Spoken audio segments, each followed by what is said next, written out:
బతికే ఉన్నాడా లేదా అన్నది. ఎందుకంటే గత వారం రోజులుగా ఈ ఫైల్స్ మీద గత 15 రోజులుగా చర్చ జరుగుతుంది ఎక్కువగా. కానీ గత వారం రోజులుగా కొన్ని రిపోర్ట్స్ ఆధారంగా అతను బతికే ఉన్నాడా లేదా, లేదు ఇజ్రాయెల్లో తలదాచుకుంటున్నాడు, ఇజ్రాయెల్ ఆశ్రయం ఇచ్చింది అంటున్నారు. అసలు బతికున్నాడా లేదంటే చనిపోయాడని మనం అఫీషియల్గా అనేసుకోవచ్చా? 100% 2019లోనే ఇతను జైల్లో చనిపోయాడు అని ఒక రికార్డు చూపిస్తుంది. Okay. Federal bureau of investigation ప్రకారం 2019లోనే ఇతన్ని 18లోనో 19లోనో అరెస్ట్ చేశారు. 19లో అతనుగా జైల్లో ఆయన చంపబడ్డాడు, లేకపోతే సూసైడ్ చేసుకోబడ్డాడు, వాట్ ఎవర్ అని ఒక రిపోర్ట్. ఓకే. కొంత ఈ రిపోర్ట్స్ ఏంటంటే మరి ఇతను వేరే దేశాల్లో ఎక్కడ అబ్స్కాండ్ అవుతున్నాడా లేకపోతే ఇంకేదన్నా దేశం అనే దాని మీద ఇంకోటి ఉంది. ఓకే. కానీ అఫీషియల్ రికార్డ్స్లో మాత్రము ఇతను చనిపోయాడని మాత్రమే ఉంది. ఓకే. అంటే చనిపోయినట్టేనా లేదంటే కొన్ని వస్తున్న వార్తలనే నమ్మొచ్చా? వేరే దేశాల్లో తలదాచుకోవటం లేదంటే ఏదో ఒక దేశం ఆయనకి ఆశ్రయం ఇవ్వడం? అంటే నాకు తెలిసినంతకి తప్పనిసరిగా FBI యొక్క అఫీషియల్ రికార్డ్స్నే ప్రస్తుతానికి నమ్మాల్సిన అవసరం ఉంది. రైట్. కాకపోతే అతను చేసిన తప్పులు అతని లిస్ట్లో ఉన్న పెద్దవాళ్ళని బయట తీస్తే రైట్ అదొక డిఫరెంట్ ఎపిసోడ్ అది. రైట్. అంటే ఇప్పుడు నేను ఇందాక కూడా ప్రస్తావించాను, ఆయన బతుకున్నాడా చనిపోయాడా లేదు ఇజ్రాయెల్లో ఆశ్రయం పొందుతున్నాడు అని. అసలు ఇజ్రాయెల్కి జెఫ్రీ ఎప్స్టైన్కి ఏంటి సంబంధం? ఇజ్రాయిల్ వాడిన వదిలిన ఆయుధం అని కొందరు అంటున్నారు. నిజంగా అంత ఛాన్స్ ఉందా? ఓకే. అమెరికన్ జూయిష్ లాబీ, అమెరికాలో మోస్ట్ పవర్ఫుల్ లాబీ ఆర్గనైజేషన్ ఏదైనా ఉందంటే అమెరికన్ జూయిష్ లాబీ. దాన్ని ఐపెక్ అంటారు. Okay. America Israel Public Affairs Committee, AIPAC. ఈ ఐపెక్ అనేది the most powerful lobby organisation working for pro Israeli policies in the United States. యుఎస్లో కూర్చొని ఇజ్రాయెల్కి support చేసే విధంగా అమెరికన్ గవర్నమెంట్లు ఇన్ఫ్లుయెన్స్ చేయడంలో నెంబర్ 1గా ఉంది ఈ ప్రో ఇజ్రాయలీ ఐపెక్, ఏఐపిఎస్సి.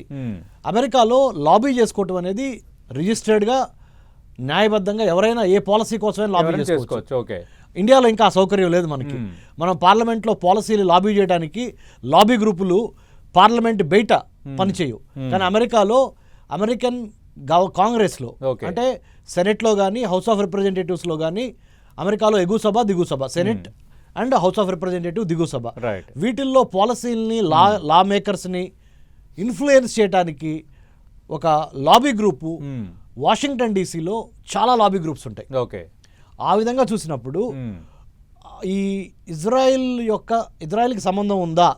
ఇతను జూయిష్ యొక్క ఆరిజిన్ కదా, అంటే యూదుడు. సో యూదుడు అంటే జూయిష్ కంట్రీ. జూయిష్ కంట్రీ అంటే ఇజ్రాయెల్ ఒకటే ప్రపంచంలో నెంబర్ 1 జూయిష్ కంట్రీ. దానికి సంబంధం ఉందా అంటే మనకి కరెక్ట్గా ఆధారాలు అయితే లేవు. కానీ నేను చేసిన రీసెర్చ్ ప్రకారం నాకు తెలిసింది ఏంటంటే వైన్, విమెన్, వెల్త్, WWW అంటే వరల్డ్ వైడ్ వెబ్ కాదు, వైన్, విమెన్, వెల్త్. ఈ మూడింటిని డిప్లొమసీలో ముఖ్యంగా బ్లాక్ డిప్లొమసీ, డార్క్ డిప్లొమసీ అంటారు. ఆ డార్క్ డిప్లొమసీ అంటే there is a diplomacy which is happening, public diplomacy. అది మన అంబాసిడర్స్, దౌత్యవేత్తలు చేసేది. ఇప్పుడు కాదు, మహాభారతం నుంచి రామాయణం నుంచి దౌత్యవేత్తలు ఉంటారు మనకి, డిప్లొమాట్స్.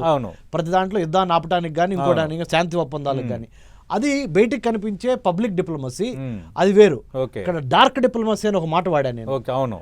డార్క్ డిప్లొమసీ అంటే ఏంటంటే ఒక దేశము వేరే దేశం యొక్క సమాచారాన్ని వేరే దేశంలో ఇన్ఫ్లుయెన్షియల్ పాలసీ మేకర్స్ని కానీ, ఇన్ఫ్లుయెన్షియల్ ఇండస్ట్రియలిస్టులు కానీ, ఇన్ఫ్లుయెన్షియల్ పీపుల్ని కానీ, రిచ్ అండ్ కార్పొరేట్ అండ్ బిగ్స్ని కానీ కొట్టాలి అంటే వైన్ని, విమెన్ని, వెల్త్ ని వాడటం అనేది చాలా సహజం. రైట్.